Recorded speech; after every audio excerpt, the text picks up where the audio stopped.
Since when, excuse me, since when do we need to give dates closure? Like, do they not sign up to be the alternative date? And do they not know that they're gonna be not picked if the person decides to stay with their current partner?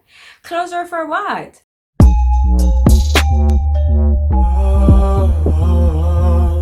Hey guys, welcome to welcome back to my channel. We are back yet again for another review. Today we're talking about episode 6 of Put a Ring on It, and let me tell you, by the end of this episode I was just like, oh no, oh no. So let's get straight into it, guys, because we have a lot to break down.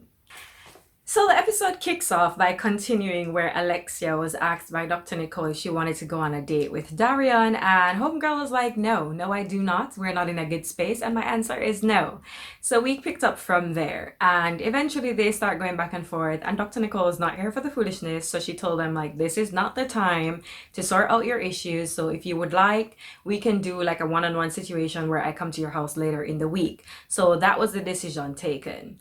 Separate and apart from that, she spoke to everybody else. So LaRonda, Sean, and Eric will all go on brand new dates, while Jessica and Alexia will go on second dates with their persons from last week, which is Monte and Sean.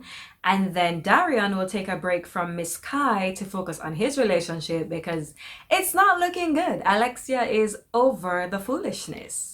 So the first date of the episode is actually Jessica's date, which is her second date with her person from last week, Sean.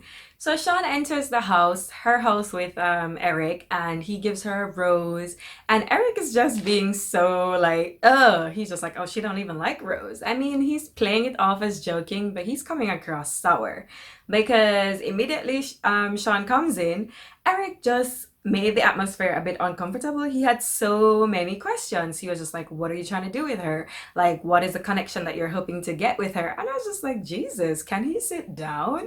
But Sean played it cool. He let him know that he's not trying to force anything. He just wants things to go at a natural pace and see what happens. So of course, Eric did confess in his confessional that the reason for his, I guess, flamboyance is the fact that Jessica has been speaking so highly of Sean, which is weird for her or not usual for her considering she just met him. And so that has him feeling a bit jealous of the situation. In the next scene, we're at Sean and LaRonda's house, and basically before her date comes, she says to Sean, like, look, I'm kind of over this dating thing, but this is what we signed up for, so it is what it is. But before she goes on her date, she wants to talk to him because in her confessional, she says to us, the audience, that communication is actually one of their biggest issues. So she sits down with him wanting to have a one-on-one, and she basically asked him, like, how can I communicate better with you? And Sean up front was just like, one of the major issues for him is the fact that he feels like she needs, but not wants, but he needs her to, I guess, divulge more information, be more information specific, if you want to put it like that. So he gave an example of a time that bothered him when he felt like she wasn't very information specific. And from her side, she feels like she does give as much information as she can more often than not. But also, when she does get information specific, she says as long as he thinks in his head that she is, something is off, or that maybe, she's not being quite truthful, then he automatically assumes it's a lie. And that's what she doesn't like. And so they went back and forth about that a little bit, but eventually the conversation wraps up because the doorbell rings, and then LaRonda's date, who goes by the name Derek, is at the door. So Sean actually answers the door, and I was just like, my goodness, no hospitality whatsoever. He answers the door, he's just like, oh hey, yeah, I'm gonna go get her. And then he closes back the door and leaves the man standing outside. Like, Sean was not here for the foolishness today. He said, we're already not on a good standing right now. We're already in the middle of a discourse. I'm not about to invite anybody inside to pretend like we're in a good space, because we're not. And then that was the end of that scene. So the second sit-down date we actually see is Alexia, who is on her second date with Monte, and we didn't see much of this date because they entered what looked like a restaurant. They sat down, they were having some drinks, and then they got to talking, they were vibing. And unfortunately, I feel like the vibe kind of went a bit left because Monte said to her that, you know, he's into music, and in the past he was in a hip hop group, and of course that made her think of Darion. And so she mentioned to him, like, you know, my dude, my partner, he's actually into music. And she did the biggest roll eye that I've ever seen. She's definitely not on the Darion wave right now. And so she did say that she doesn't want to make the conversation or the date about Darrion. So Monte just kind of said, oh, you know, that's cool or whatever, but maybe based on how you feel right now, it's an indication that you need to look to the future, look towards changing things. And that was basically the cut of that date until the next scene. The scene picks up at Jessica's date with Sean, and they're at a hiking date, I believe it was. And these two seem to be loving each other's company, but I feel like the date was more so them constantly interjecting with their confessionals and saying how compatible they are and how great this is, but I'm not actually seeing that for myself. So on the date, they did get to a point in their hiking where they actually sat down on a bench and they started talking, getting to know a little bit about each other, and eventually I feel like Sean was just being very generic, but Jessica loved it because he was just like, oh, you know, I see beyond your exterior, you're very beautiful, but I see who you are, blah, blah, blah, blah, blah. And I'm just like, sir, please stop. Stop the madness. You just met her. This is your second date. You don't see anything. You don't see anything. Stop it. And then the only part that I did like is he was very forthcoming about his feelings in terms of, you know, able to express his emotion and say that he's liking her very much and what he would like from her, yada, yada, yada. And so she appreciated that because she said that that's something she does not get from Eric. And really and truly, that was the end of this date. The next scenes that come up, we get hit with a double whammy because we're seeing Sean and LaRonda at the same time. So first we see Sean, who arrived at his date. Her name is Tari. She's 34. She's a fashion model slash entrepreneur slash boss chick, all these titles. And then we see LaRonda and her date walking towards their location where Derek introduces himself. He says he's 42, he's a sales exec, and he's been living in Atlanta, I think he said, for 9 years, and basically he's looking for a life partner. And I thought that was a nice introduction. LaRonda disclosed that she was happy to get out the house, but of course she's having a bit of trouble focusing on her date with Derek because of the conversation she had with Sean just before leaving the house. Then we get back to Sean and Tari, who they're having a bit of an, I want to say, a guided intimate yoga session for their date. And so, you know, they have to be doing yoga things, you know, things. Their feet are together. Sean has to be pulling her forward. So of course, Sean being Sean, he's talking to us in his confessional saying that he's having a lot of thoughts. And because of these thoughts, he's feeling like he's ready to go home. So I don't know what it is if Sean doesn't have any self-control whatsoever, because I feel like based on what they were doing, it really wasn't that deep. Yeah, I mean, Sis was over there making some sounds, but it really wasn't that deep. So eventually their guide, the person who was talking them through the yoga, she steps out and they get a chance to get to know each other. So, you know, the typical questions, where are you from? What do you do? So we find out that Tari is actually from Cali, but she recently moved to Atlanta. I think she said just about a year or so. And she's actually also in the entertainment industry. I feel like at this point, they have some notes on what Sean likes and they're intentionally getting the same type of woman over and over, because yeah, she's also in the entertainment industry, so of course he loves that. And then the cuts, we get back to LaRonda and her date, and they get to know each other a bit more. Same type of questions. The only difference was she asked him about kids and where does he stand with kids. So we find out he already has 2 daughters, and she asked him if he wants more children, and he says yes, but definitely, like, he was very sure, absolutely within the confines of marriage, and he and the person has to like have the same way of thinking, same, which is fine. Like, I think that was really good.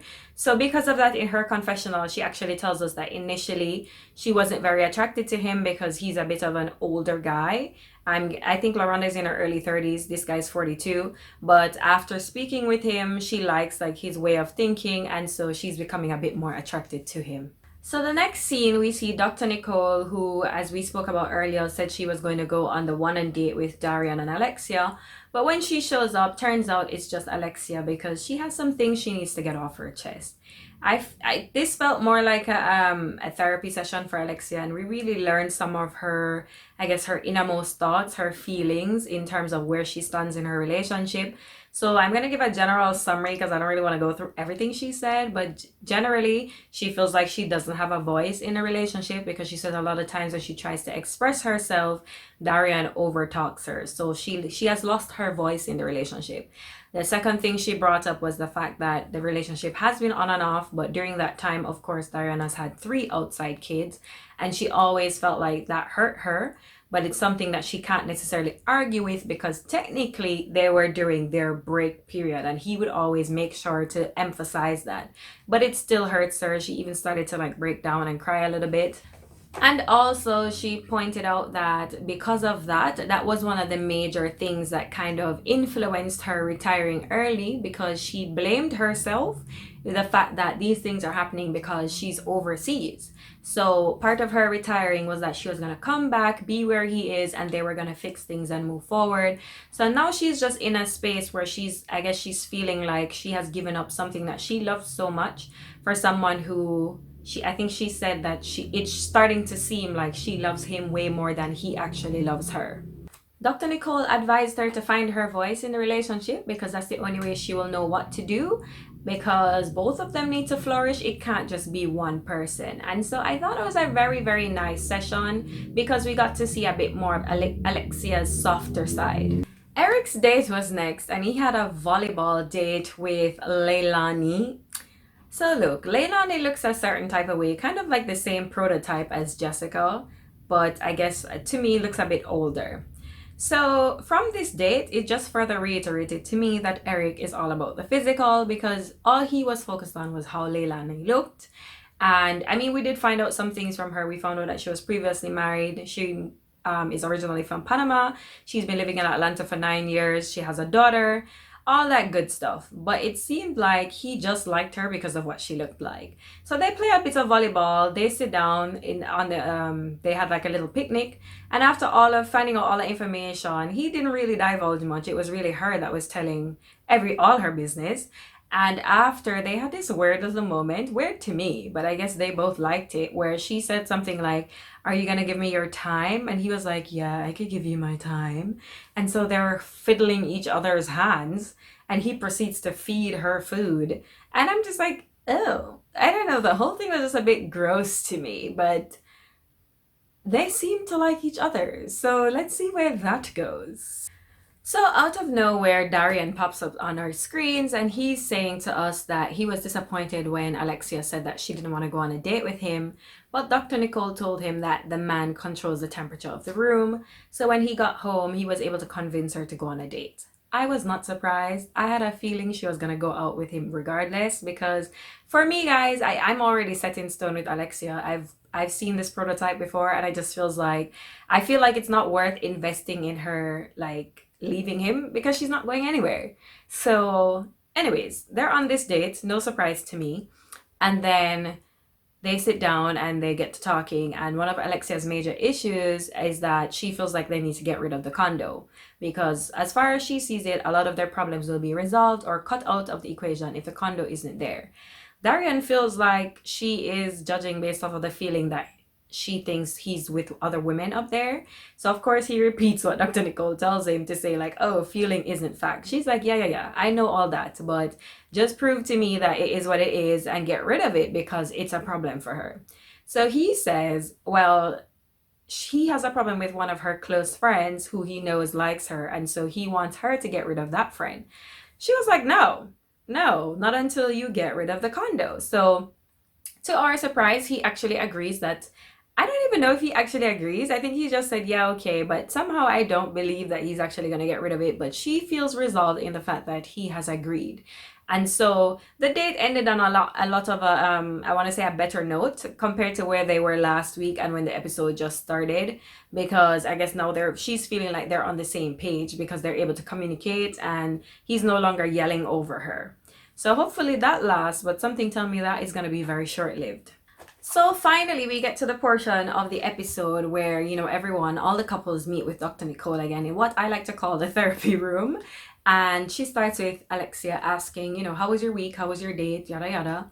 And so Alexia says, she enjoyed her date with Monte, and she also gave us some updates on where she is in terms of her relationship with Darrion. Now, this is what I didn't particularly like. I feel like because this week went okay with Darrion, Alexia is now back on the Darrion train and closed off to everything else because suddenly Monte is giving her friend vibes when last week she was so enamored with him. So, of course, when asked if she wanted to go on a third date, she chose no. So then Dr. Nicole asks Darrion, are you going to go on a fifth date with Kai? Suddenly he's like, oh no, we're communicating great or whatever. And he's going to not open Pandora's box again. And he's going to decline a fifth date with her. This is where Dr. Nicole lost me. Dr. Nicole tells Darrion, well, considering you went out on like 4 dates or whatever with Kai, I'm going to ask that you go meet her one last time and let her know that, where you stand and give her closure. Since when do we need to give dates closure? Like, do they not sign up to be the alternative date? And do they not know that they're gonna be not picked if the person decides to stay with their current partner? Closure for what? Listen, it's either they're out here trying to create mess, because I don't see the need. I don't see the need at all. So then Jessica starts speaking about her date with Sean, and she said that one thing she liked about Sean was that he complimented her on how she communicates. Listen, Eric has no tact. I don't know if I'm just picking up on that, but he's very like blunt and hurtful with the way he says things. So when Dr. Nicole asked him like how does he feel hearing her say that, because remember he has a problem with the way she communicates, he's like, yeah, that's great, that's good for you, I wish you would bring that home. And I thought, geez, there must have been a better way to say that. But anyway, Jessica was like, she tries to communicate well with him, but she feels like when she's communicating, he's constantly just like prodding her and digging deeper and deeper with questions. And I guess an example was like when she came back from the date, he had so many questions about what happened on the date and so on. So she says she gets annoyed because it gets to a point where she feels like it's just too much. So of course, Dr. Nicole had to set him straight and let him know that there's a difference between having a conversation and making someone feel like they're being interrogated, because his stance on it is if you don't have anything to hide, then it shouldn't be a problem to answer the questions. Dr. Nicole lets him know that's not gonna fly because it's either you trust her or you don't. So after all that, Eric also spoke about his date with Leilani, and the major synopsis of what he had to say was that she was pretty. She was pretty, she was pretty, she was pretty. That was the main thing. And then he said, he feel like he got everything he needed to get from her because she communicates well, which was really a jab at Jessica. So in the end, Jessica decided to go on a third date with Sean, and Eric also decided to go on a second date with Leilani. Next, Dr. Nicole spoke to LaRonda and Sean. So LaRonda said she liked that she had things in common with Derek, but she feels like they didn't get enough time to communicate, so she would go on a second date with him. Sean basically said, I like Tari, she's great, she's everything, she's wonderful, she's successful, but I'm gonna stick with LaRonda. Listen, that must have been a trigger for Dr. Nicole, because he hit a nerve, because sis was like, look, stop playing with me and give us content for our show, because you're basically going around here saying that you like everybody, but then out of fear, you choose not to go on a second date with them, and that's not going to help you in the process. Like, she went off. Okay. But anyway, that's where the episode ended, because it wrapped up on that note. So in the end, Sean basically decided like, no, he's not going to go on another date with Tari. And this is where we saw some of the drama. Listen, I can't even tell you what the other people are doing, because the way this last part hit me, I don't even remember what else was happening for next week. All I know is that Darion clearly went to tell Kai, like, listen, I'm choosing to stick with my woman, my Alexia, and we're gonna have to cut things off. All I heard was, and correct me if I'm wrong, y'all, because I wasn't even sure if I heard correctly. Sis was like, that wasn't a problem when you slept with me. Say what? So Darrion actually slept with Kai? Like slept with? Or did y'all just sleep next to each other? I need some clarifications, because I'm stressed. I'm very stressed. So I'm excited to see like where is this gonna go, because Kai looks like the type of chick that will blow a spot up when she doesn't get what she wants. And that was it for this week, guys. So we're in for a treat next week, unless they're playing games with our emotions. But until then, y'all,